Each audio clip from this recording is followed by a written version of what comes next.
Hello friends, आज की class में आपको सिखाऊंगा मैं एमएस एक्सेल में कि सीलिंग और फ्लोर फार्मूला किस तरह से वर्क करता है। और ये फार्मूला हमारे ट्रिपल सी के एग्ज़ाम में बहुत बार पूछा जाता है और हर बार ये फार्मूला ज़रूर एग्ज़ाम में आता है। तो इस फार्मूले को कैसे समझना है और ये कैसे काम करता है, तो चलिए मैं आपको समझाता हूँ। तो जैसे यहाँ लिखा है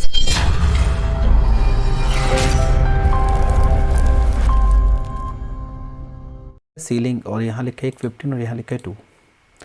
तो सीलिंग का मतलब से जानते हैं कि छत। तो ये वो वाली छत की बात नहीं कर रहा है, ठीक है। ये यहाँ पर सीलिंग मतलब ऊपर, ये आपको एक नंबर ऊपर कैसे लेकर जाता है। तो इज इक्वल टू यहाँ लिखेंगे हम सीलिंग, और यहाँ नंबर में हम लेंगे 15 और कॉमा, और यहाँ सिग्निफिकेंस में हम लेंगे 2।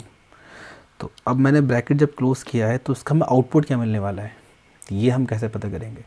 देखिए, अगर मैं यहाँ पर मैंने यहाँ 15 लिखा या 2 लिखा, मैं एंटर प्रेस करूँगा तो यहाँ आंसर मिलेगा मुझे 16। अब ये 16 कैसे आता है मैं आपको समझाता हूँ। देखिए, सीलिंग बेसिकली करता है क्या है, सीलिंग काम करता है, यहाँ जो 15 नंबर हमारा लिखा है ना और यहाँ जो 2 लिखा है, तो 15 को 15 जो है 15 से हम 2 को डिवाइड करेंगे। तो 2 को हम 15 को पूरा डिवाइड करेंगे तो ये पूरा पूरा जो डिवाइड होता है वो 14 तक हो रहा है।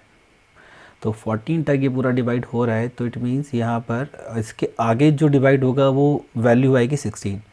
तो सीलिंग क्या करेगा, उसका एक आगे वाला नंबर यहाँ दे देता है, बिकॉज यहाँ 15 तो डिवाइड हो नहीं सकता पूरा, ये 14 तक डिवाइड करेगा। लेकिन अगर यहाँ पर वैल्यू एक ज़्यादा है, जैसे 15 है, तो ये क्या करेगा, एक वैल्यू आगे बढ़ा कर दे देगा, ये बताएगा कि इसके आगे 16 आता है।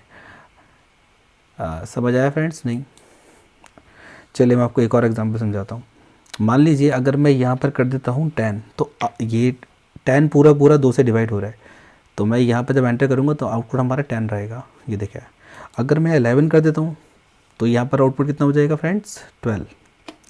तो आउटपुट आएगा यहाँ 12। इसी तरह से अगर मैं यहाँ पर 2 की जगह 3 कर दूँ, तो मैं पता है ना कि 3 से अगर डिवाइड करेंगे तो ये 9 तक पूरा डिवाइड हो रहा है। इसके आगे जो डिवाइड होगा वो सीलिंग है, तो ये एक नंबर ऊपर निकालेगा, इट मीन्स आंसर यहाँ 12 हो जाएगा। ये देखें, और अगर मैं यहाँ पर 14 कर देता हूँ तो यहाँ आंसर कितना हो जाएगा हमारा 15। ये देखें, तो समझ आया फ्रेंड्स कि सीलिंग कैसे काम करता है। अब एग्ज़ाम में आपको किस तरह से क्वेश्चंस पूछा जाता है वो मैं आपको बताता हूँ पहले, ठीक है। तो जो आपका एग्ज़ाम है वहाँ जो आपसे पूछा जाएगा वो इस तरह की वैल्यू नहीं आती हैं। एग्ज़ाम में आपसे पूछा सकता है कि 120 और यहाँ लिख देगा 11 कि 120 और 11, इसका सीलिंग नंबर बताएं क्या रहेगा। तो यहाँ पर क्या होगा, यहाँ पर पूरा पूरा जो डिवाइड हो रहा है वो हमारा वो 110 हो रहा है, मतलब 110 पूरा डिवाइड हो रहा है, राइट। और 110 से अगर आगे हम डिवाइड करेंगे 11 से तो वो वैल्यू आएगी 121, और तो यहाँ 120 लिखा है तो यहाँ आंसर क्या आ जाएगा हमारा 121। ये देखिए, मान लीजिए अगर मैं यहाँ लिख देता हूँ 90, अब 11 के टेबल में हम देखेंगे 90 तो आता नहीं है, तो 11 के टेबल में हमारा कहाँ तक डिवाइड हो रहा है, 90 तो डिवाइड नहीं होगा, 88 पूरा डिवाइड हो रहा है, राइट। और वैल्यू दी गई है 90, और 88 के बाद जो वैल्यू आगे जाएगी वो कौन सी आएगी 99। तो एंटर करने पर हमारा आंसर क्या हो जाएगा 99। ये देखिए, तो समझ आया फ्रेंड्स। अब मैं आपको समझाता हूँ फ्लोर। अब ये फ्लोर क्या काम करता है, जस्ट इसका अपोजिट। अगर मैं यहाँ पर इसका फ्लोर नंबर निकालना चाहता हूँ तो फ्लोर नंबर में क्या होगा, मैंने नंबर लिया, कॉमा सिग्निफिकेंस में यहाँ पर 2 लिया मैंने। अब फ्लोर क्या करेगा, ये मतलब फ्लोर मतलब नीचे, तो ये एक नंबर नीचे डिवाइड करता है। कहने का मतलब यह है कि यहाँ पर अगर मैं बात करूँ 15 लिखा है और यहाँ 2 लिखा है। अब 2 की टेबल में 15 तो आता नहीं है, तो ये कहाँ तक डिवाइड कर रहा है 14 तक डिवाइड कर रहा है, तो 14 तक ही लेगा, ये आगे नहीं एक नीचे कर देगा। तो यहाँ पर आंसर क्या आ जाएगा हमारा 14। ये देखिए, और अगर मैं यहाँ पर कर देता हूँ 12, तो यहाँ 12 हमारा पूरा पूरा डिवाइड हो रहा है ना, तो एंटर करने पर आंसर अगर इक्वल तो पूरा डिवाइड तो इक्वल पूरा लेता है। अगर यहाँ डिवाइड हमारी पूरी वैल्यू हो जाती है इस वैल्यू से तो आंसर हमारा पूरा ले लेगा 12। हाँ, अगर मैं 11 कर दूँगा तो आंसर आ जाएगा यहाँ 10, क्योंकि 10 तक पूरा डिवाइड हो रहा है।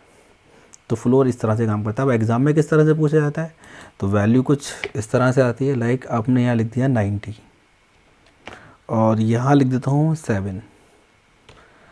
अब आप बताइए कि इसका आउटपुट क्या आएगा हमारे सामने। तो जब हम एंटर करेंगे तो आउटपुट आएगा 84, क्योंकि 7 की टेबल में 84 आता है। 84 के बाद हमारा सीधे क्या आ जाएगा फ्रेंड्स, 84 के बाद हमारा है 84 के बाद हमारा आएगा 91। कितना आ जाएगा 91। अगर मैं यहाँ 92 लिख देता हूँ तो आंसर कितना हो जाएगा 91।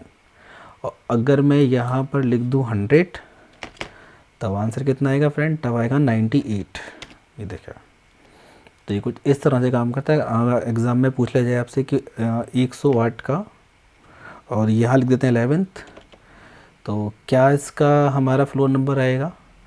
तो अब यहाँ पर जो पूरा पूरा डिवाइड हो रहा है वो हमारा हो रहा है 99 तक, तो आंसर कितना आ जाएगा 99।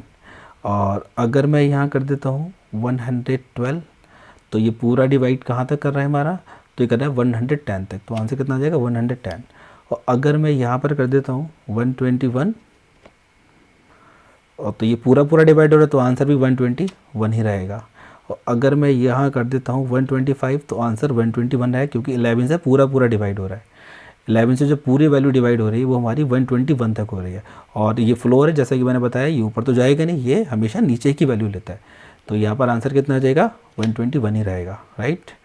और इसी तरह से अगर मैं कर देता हूँ 135, तो 120 के बाद अगर हम 11 और प्लस करें तो वैल्यू बनती है 132, तो ये 132 तक पूरा पूरा डिवाइड हो रहा है, तो यहाँ पर आंसर हो जाएगा 132।